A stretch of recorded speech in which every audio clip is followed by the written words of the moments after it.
Hello. Thanks for dropping in. Okay. I have been back to the pool room. Interesting how some things are the same, and yet they are so different. Here we have a data set that is untested. And here we have a data set that is untested. Both likely similar. Where are they? Both made in Taiwan. They were, but certainly one of them is incredibly yellowed, but only on the front thing. Anyway, I have not done retrobiting, and I'm not about to get into it today. And I can't really test these today, but I just thought I'd show you. Here we are, two identical things, but oh so different they are.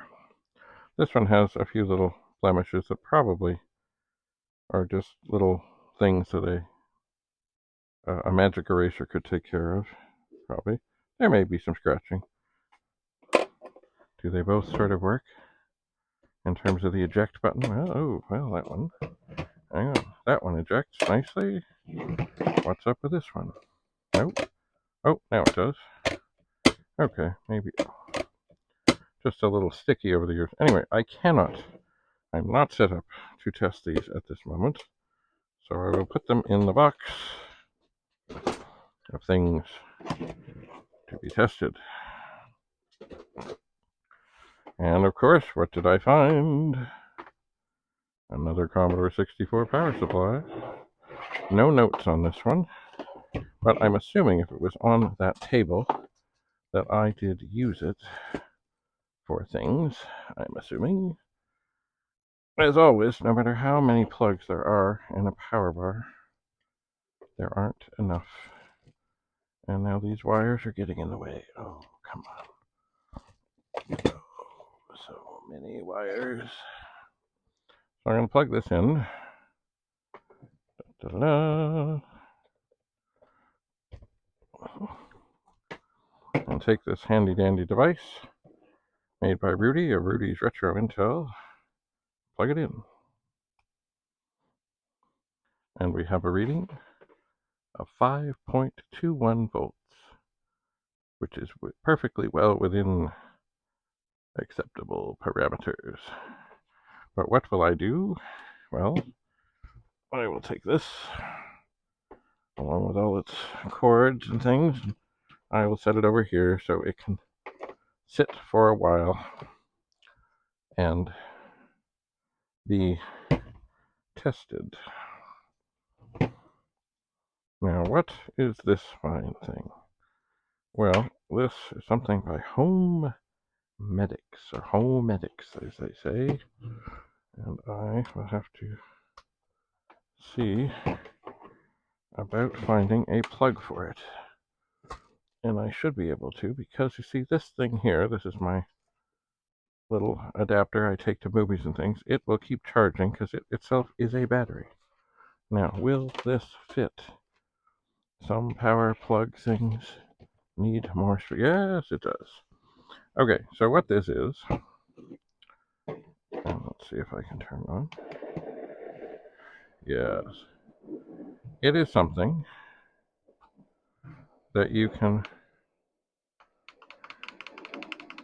turn on as you are thinking of going to sleep.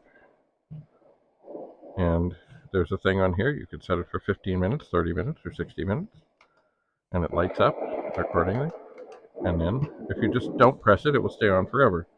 So it has thunder, it has summer night, it has ocean,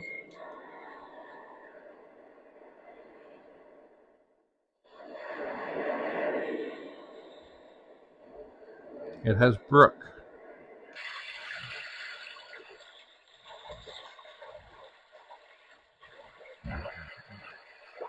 Then it has something like the Commodore 64, white noise.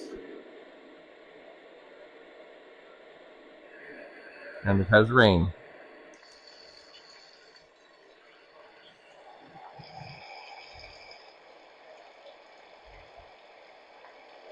And that's what it does. Oh. On the back, it has a thing. Oh. You can, in fact, run it on batteries. So I guess if you were going camping, and you didn't like the nature sounds that were there, you could have your own. I am partial to thunder. Ah, I am. Oh dear, I forgot that we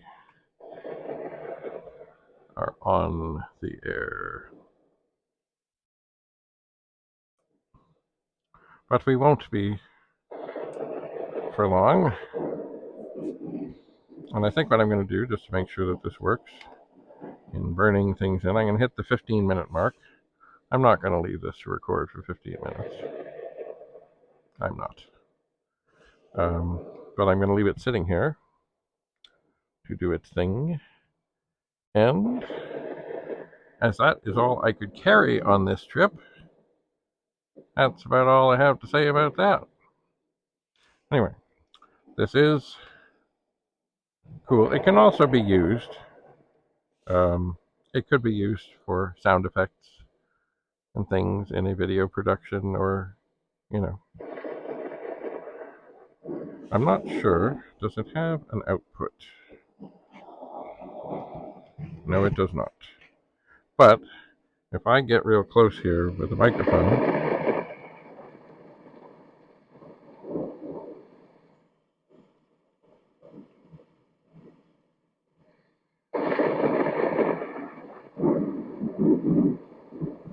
it is pretty impressive. So I'm going to leave this to test. I'm going to leave things to charge, including my phone. And of course, I will charge my microphone in between recordings to make sure it does not go dead. As I look up, I can see the green light. So all is well and good. That was easy. So thanks so much for coming. I'll see you again soon when I bring more things up from the pool room to the box room. Until we meet again.